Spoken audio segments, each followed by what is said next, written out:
আল্লাহ তাআলা বলেন ওয়ালা ইয়াগতাব বাযুকুম বায, তোমরা একে অপরের প্রতি তোমরা গীবত করো না। কি করো না বলেন তো? তোমরা একে অপরের প্রতি গীবত করো না, সমালোচনা করো না। আল্লাহ তাআলা বলেন আইয়ুহিব্বু আহাদুকুম আইয়াকুলা লাহমা আখিহি মাইতান ফাকারিহতুম। ও আপনারা সবাই সাবধান, একটা কথা শুনেন, আল্লাহ তাআলা সাবধান করে বলতেছেন, হে আমার বান্দা বান্দীরা তোমরা মনোযোগ দিয়ে শোনো, সাবধানের সাথে শোনো। সেটা কি? আল্লাহ তাআলা এখন আপনাদের কাছে একটা প্রশ্ন করছেন, আপনাদের ভাই মারা গেছে, কার কার হাত তোলেন তো? আপন ভাই মারা গেছে কারোর এখানে? হাত তোলেন। কার ভাই মারা গেছে? আপনার গেছে না? ভাইয়ের গেছে, হাত নামান। যার আপন ভাই আছে কার কার? একটু হাত তোলেন। ভাই আছে কার কার? আল্লাহ তাআলা দেবে, হাত নামান। আপনার এই ভাই যখন মারা যাবে, যখন কাফনের কাপড় পরে যখন এক মসজিদের খাটলায় চলে থাকবে, ওই ভাইয়ের যে গোশত আছে ওই গোশত ছুরি দিয়ে কাটে আপনি কি খাইতে পছন্দ করবেন?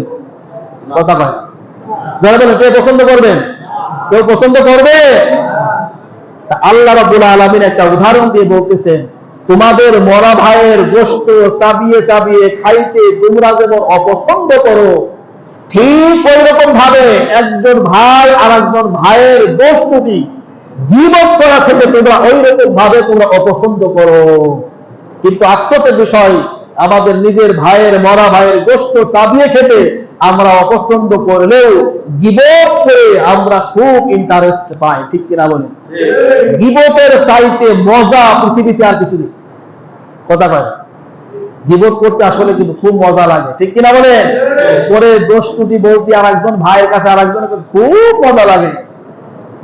হ্যাঁ, অথচ আল্লাহ রাব্বুল আলামিন বলতেছেন যে কি, তুমি দোষ ত্রুটি খুঁজবে না, তোমার মরা ভাইয়ের গোশত তুমি চাবিয়ে চাবিয়ে খাইবে। মরা ভাইয়ের গোশত খাইতে মনে হয় খুব টেস্ট লাগে। ঠিক কিনা? যারা মরা ভাইয়ের গোশত খাইতে টেস্ট পান তারা তো গীবত করবে। আর আল্লাহ তাআলা বড় হাতুড়ি নিয়ে বসে আছে, যাওয়ার সাথে সাথে কিন্তু মাস শুরু হয়ে যাবে। আল্লাহ তাআলা আমাদেরকে এই আচরণ থেকে বেঁচে থাকার তৌফিক দান করে। সকলে আমিন। আল্লাহ তাআলা বলেছে আইয়ুহিব্বু আহাদুকুম, তোমাদের কেউ কি এটা ভালোবাসো, আইয়াকুলা লাহমা আখিহি মাইতান, তোমার মরা ভাইয়ের গোশত খাইতে, ফাকারিহতুম, আল্লাহ তাআলা বলেন নিশ্চয়ই তোমরা সকলেই তা অপছন্দ করো। সুতরাং তোমরা গীবত থেকে ওই রকম অপছন্দ করো।